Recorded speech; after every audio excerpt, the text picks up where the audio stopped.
Welcome to the next episode of WaterparkRangers Let's Play Wind Waker. In the last episode, we were basically told to go into this dungeon, Dragon Roost Cavern, in order to meet up with Medley, who is going to try and find out how to calm down the Great Blue. And we've just started off the beginning segments of this dungeon. As you can see right now, we're basically just killing a ton of things in this room. Red choo-choos, bokoblins, and yeah, let's just finish them off. If I can aim right with this thing, thank you. Yeah, usually you want to target your enemies. Alright, so what you have to do is you actually do have to steal that guy's weapon to light it, to turn it into a torch, and then burn down the wall to get through. So as you can see, lit torches as well as machetes are useful for getting to those posts. I'm not sure how much that really comes into play in the game, but there you have it. So, clever little thing I like to do there is take the pot and throw it at the bokoblin.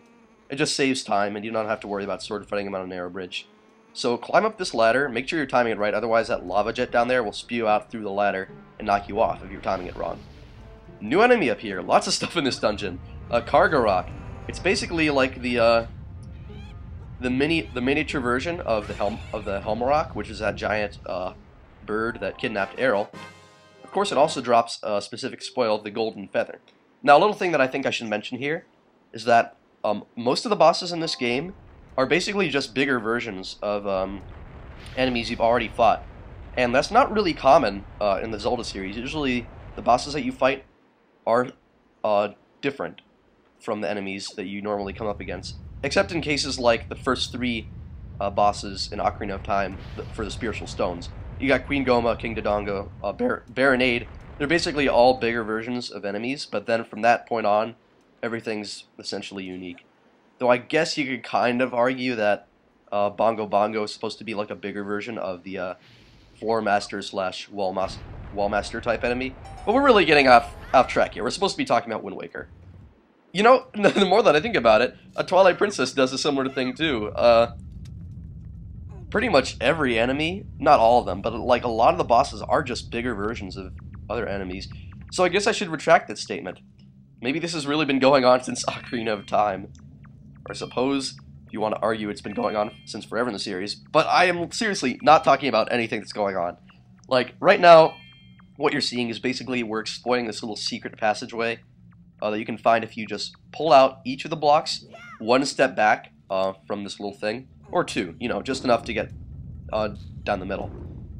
Now, this can also be done a second time if I don't jump around like an idiot.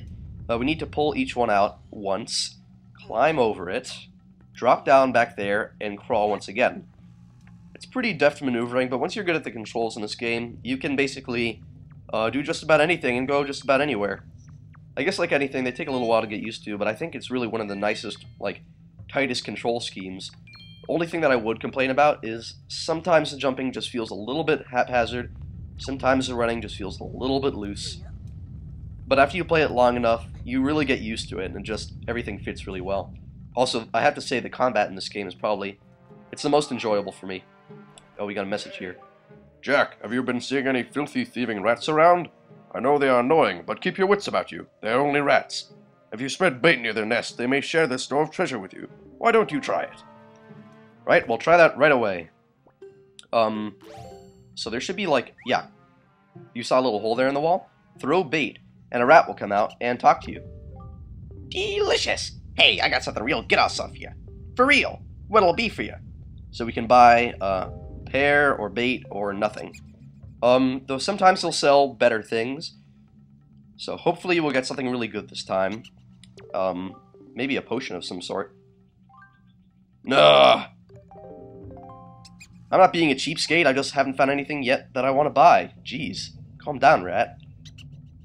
Alright, hopefully he's offering something good. Okay, blue potion. This is an amazing item, and I think this is actually the earliest point in the game that you can obtain it. I recommend that you not be an idiot and, like, beat the crap out of yourself, because although it does restore HP, it also restores a little something extra that comes into play later in the game. So this is one of those items that you want to hold on for later.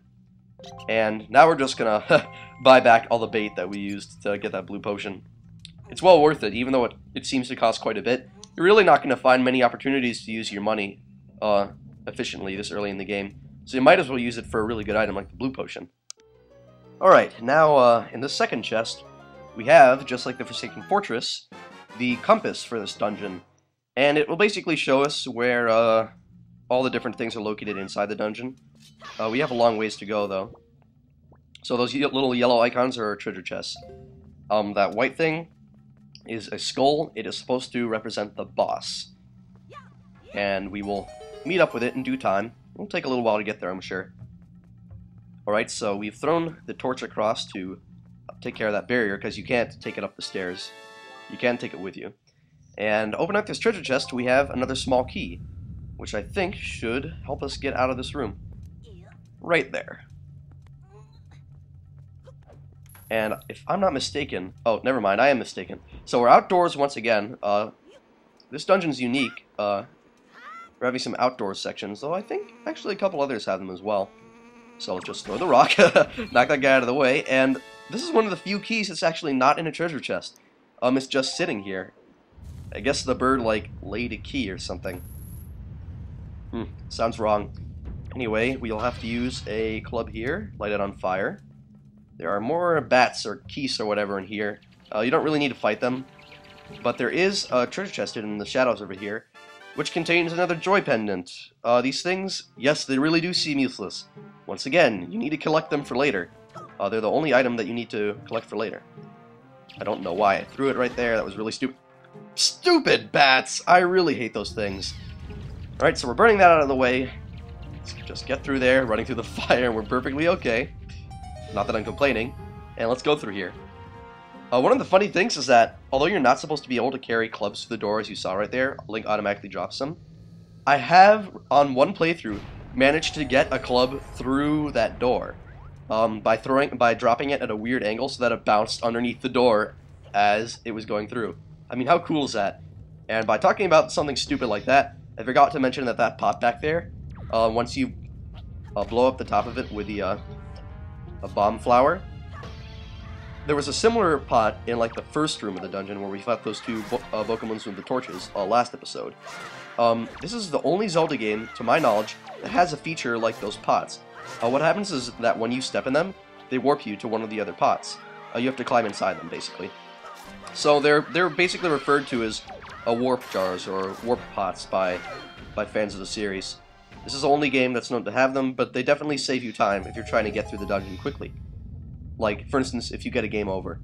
Ironically, Wind Waker is like the one Zelda game where you're least likely to get a game over just due to how easy it is.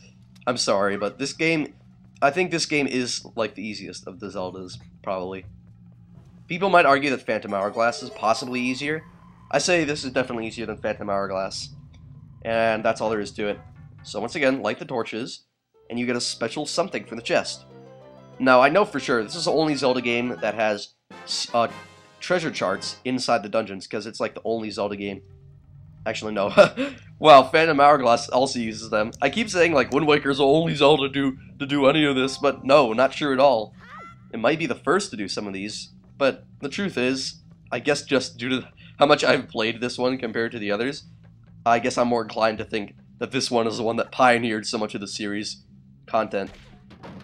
Alright, so we'll break that open. Another joy pendant. So there are joy pendants just hidden all around, in, like, out of the place. Pots that look kind of out of place in this dungeon. New enemy here, Magtail. Many people have noted that the enemy placement here is really asshole-ish. Because if you try and fight it, you will always fall into the lava. So just don't get hit by it, because it'll try and make you drop your water jar. Throw it there, right there. Stand on top of it, and the fire jet underneath, the hardened platform, will launch you up. Yeah, don't try fighting that. It's really a pain in the... It's really difficult to defeat when you're fighting on such a small space. Soon we're going to have to end the recording here, because usually I like to keep things around 10 minutes. So first we will blow up this rock here. Wow, I don't know why I literally just brought it over. I should be able to throw it. So let's open up the final warp jar to basically bring us to this room. And we will go through the door behind this boulder and see what is behind there next episode. So I guess I'll see you then.